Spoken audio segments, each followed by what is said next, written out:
So we're pretty lucky that the building actually tells us something on the facade. So it says 1926 is obviously the year it was built, and it says Hipwell's building, but besides that, I didn't really know anything.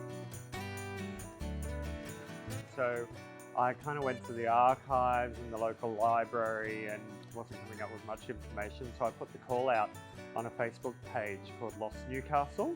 And within 24 hours had hundreds of replies, people remembering the building all through the decades. And yeah, sharing images and newspaper clippings. Yeah, I've basically been able to chart the building through the decades, which is amazing. In 1926, Mr. Hipwell built this building, and somebody found a newspaper clipping for me that says, "Welcome to the residents of Mayfield," and R.W. Hipwell had opened this building as a general storekeeper.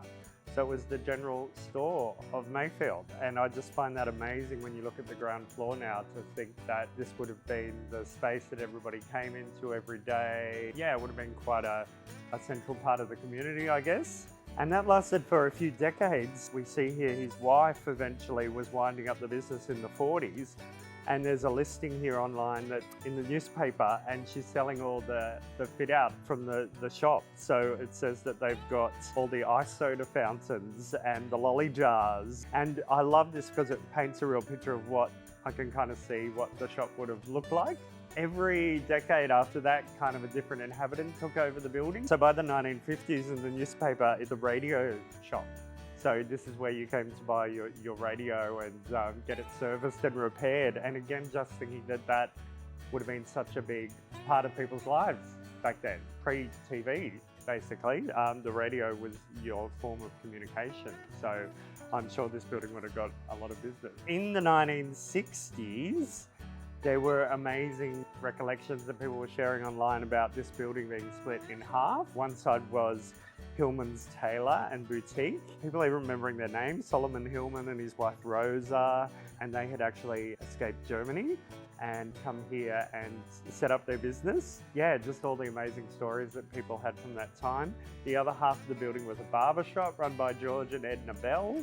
All of these businesses, people operated downstairs and lived above, which is exactly what I hope to do as well. We kind of fast forward then to the 80s. There was an antique store here at one point. And in recent years, I feel like I remember this as well. There was an upholstery company that operated out of here. Again, I just love that connection that, you know, there's been furniture and antiques and upholstery over the years, and that's what I'll be bringing back into the building as well. In recent decades, the building has run into a bit of disrepair, as you can see. Looking back on the history, it might kind of suggest why that has happened. There was a story from 2009 that people were remembering. There was actually a police raid on the building. As far as the newspaper story says, that there was even a secret hidden room up here that were hiding things like, you know, weapons. I actually loved it. You know, there's a bit of a rough history to the building as well. Once that police raid happened, over the years after that, obviously the building, you know, nobody wanted to touch it. It sat here for a very long time, and even worse, the roof blew off in 2015.